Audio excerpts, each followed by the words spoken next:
This is Shepherd Hill Sports Zone. Now reporting, Cameron Simpson. All right, hello everyone. Thanks for being with us on this very special edition of Sports on a Monday. I know we were supposed to be off for a few weeks, but we're back with this special edition on this Veterans Day. So thank you for being with us.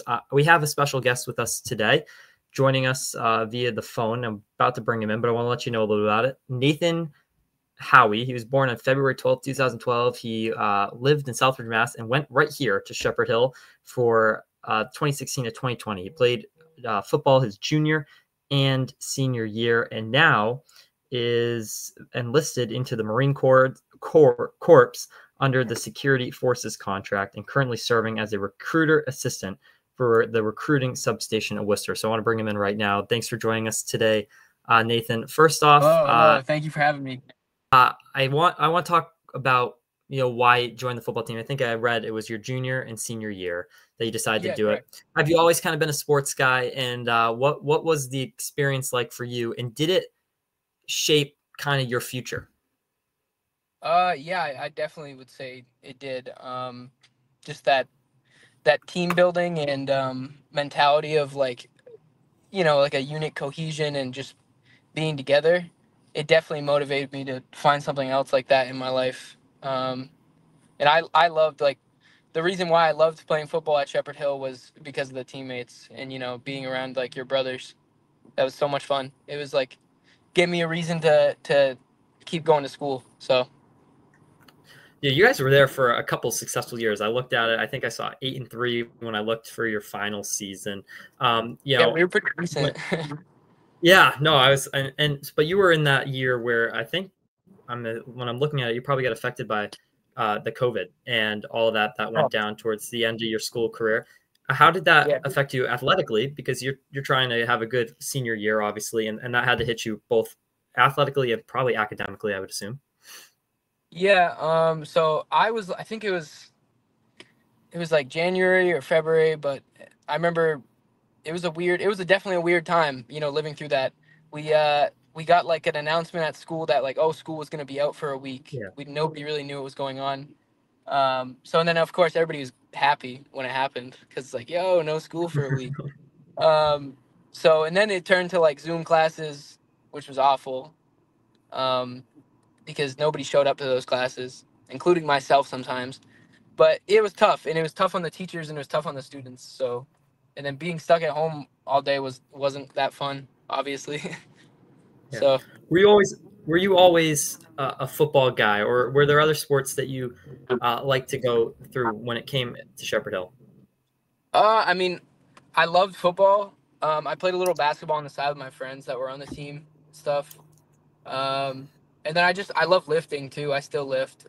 Going to the gym is great. And honestly, the football got me into that. Like, going in like 8th grade, 7th grade with like Coach Ide and the team. I remember when we were kids. Why?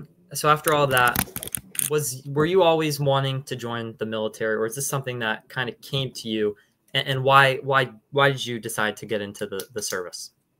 Yeah, so I had a bunch of I have a bunch of prior service members in my family. My uncle was in the Marines. My grandfather was in the Navy. My cousin, my uncle's son, he was in the Marines. So there's definitely that influence there. And I think I wanted to when I was a lot younger. I was always like, oh, I'll just join the military. And then after high school, like in COVID and all that, it just kind of left my mind. I started working, and then I actually went to a semester at Nichols, and you guys know Nichols, right, in Dudley, and that was on Zoom as well, which was just like, it's not encouraging going to a Zoom class. So I stopped doing that, and I just went and started working at my family's company. So I was just working. Yeah, I saw that you had a year at Nichols, then you went to Southern New Hampshire University as well. And, you made that, all right, now this isn't working for me. When was it for you, the click that said, you know what, I want to pursue kind of what the family did. I want to go into the military and I want to do the Marines as well. When did that moment for you kind of click? Yeah, of course. I just always had like sounds weird, but kind of a sense of duty, sense of purpose in me. I just wanted to do something that was bigger than myself. And, where else would I go besides the greatest branch, in the United States? So the Marine Corps. Happy to be here. Talk to me about the process, the recruiting process, maybe the reaction from your family when you made that decision, and what was it like when you went over to get started? What was that like day one? Yeah, of course. So my family, I actually was pretty supportive. My mom was a little worried, obviously, because the world's kind of a scary place right now. But the world's always been a scary place, so it is what it is. But my dad was obviously very supportive. My brother's very supportive. My sister was scared but supportive. So they actually took it very well. Yeah, boot camp was definitely an experience. It was definitely an experience. That was, I'll remember that for the rest of my life. So, and yeah, that was. Sorry, I'm getting like flashbacks. I'm getting flashbacks of boot camp right now. Well, I want to stay on boot camp for a little bit because I'm sure that when everyone thinks of the military and joining, it's probably the first thing that comes to their mind. What was the biggest challenge for you, right? You're an athlete. You were someone that was involved with things. You had a sense of purpose. You had all those. But from everything I hear, when you get to boot camp, it's something that you just cannot prepare for. What was it for you, your biggest challenge that you've had to overcome? Yeah. It's definitely the mental for me. I mean, obviously it's very physically demanding, but you'll ask anyone, like, that's really not the real challenge. It's just mentally. It's extremely draining. Just getting in day in, day out, and just keep pushing, no matter what you can do, just keep going forward. But I'd say the hardest part was just not being in contact with my family. That was really tough. But it's worth it. It made me a better man. It made me who I am today.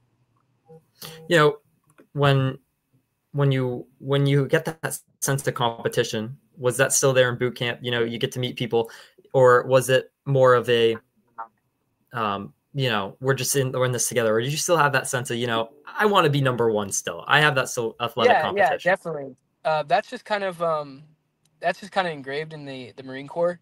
It's everything's a competition here, which is amazing. I mean, but of course we're all brothers and sisters, so we look out for each other. But there's definitely that sense of competition and pride where you want to be the best, you want to strive for the best, and be better than everyone around you. What are your biggest interests in pursuing what's next for you, and is this your end goal? I know I read here you have hours flying a Cessna and other things. Is you want to go the flight route? Do you want to stay? Where's kind of your goal with this? I'm actually pretty on the table. I'm open to staying in the Marine Corps. I'm very fresh in the process. Like I literally just got home from boot camp, like less than a month ago. But I'm very fresh to the process, and I'm open to ideas. I would like to definitely keep pursuing flying on the side, or when I eventually get out. I have pilots in my family. Obviously my family company is a private aviation finance. So aviation is just it's in my family, yeah, and I love it. It's awesome. So I may continue with that, or I may stay in the Marine Corps. So you just got back from boot camp. What has been the first thing you did when you got back from the boot camp? I went to Chick-fil-A. Then I went home and I slept for a while. And then just tried to get back into a semi-normal routine. Can you describe to people what happens when you come back from boot camp? What's next for you in your military? Because people might not know when you come back what you do after that. Yeah, of course. So with the Marine Corps, you come home for your 10 days of leave. And then you head off to your next school, whether that be ITB, which is Infantry Training Battalion, or MCT, depending on your job. And then from MCT, you go to your MOS school, which is the Military Occupational Specialty, which is your actual job. So what you'll be doing in the military. So I'll be going to ITB and then to Security Force schools. Security Force School, excuse me. That's my process, but of course everybody has a different process with what they're going to be doing. Can you talk to me a little bit about the Security Forces contract, which you've been entered into? What does that entail? Yeah, so my biggest goal, I love traveling. I've traveled quite a bit around the world so far in my life. Definitely blessed to be able to do that. I'd say, so with Security Forces though, there's a chance you can guard embassies, and if you guys know, the Marine Corps are the actual like the security guards at embassies, all U.S. Embassies around the globe. And there's over like I believe 150 embassies that the Marines are posted at. So I could go anywhere, and I would be with a small Marine security guard team posted at an embassy. That's pretty cool. That would be fun, I'm sure. All right. I want to also talk about, how you guys all have been involved in this community and still giving back through your service. I see you guys all over the place. And what's the message to, we have plenty of athletes that follow us as well as others who want to seek a military career. They want to go that path, but they're not sure where to go. They're not sure what to do. What's your message to them? Yeah, of course. Reach out and honestly just take the leap of faith. Obviously it's scary, but you challenge yourself, you're going to come out a better man or woman, than prior going in. Like, this will make you a better person. There's so many opportunities here for people, and just challenge yourself, Well, a couple more. Well, I want to talk about how the correlations for you. Did football teach you anything when you went into the military? Did it teach you any lessons, do you feel like? Yeah. I think I had a little bit of a step up with like the unit cohesion or the unit bonding. I think some people have never, like at boot camp, at least when I saw, like some people definitely never played team sports, because in a way, like when you're at boot camp, in a way, you're just one big team, so you have to work on everything together. And definitely being on the football team gave me experience with that. I understand that if one person messes up, we all suffer for that. So, and the athletes will understand that. Oh, I 100% they will. All right. First off, thank you so much for being with us, and thank you so much for your service, and for everyone in that car with you. We thank you, especially with this coming out on Veterans Day. We thank you all for what you guys do, and thanks for spreading this awareness to all of our viewers on what's going on. And best of luck, our Shepherd Hill alumni out there, and they're serving the country. So thank you guys so much, and thanks for being with us today. Thank you so much. Yeah, thank you. Thanks for watching Shepherd Hill Sports Zone, the only place for Ram sports news.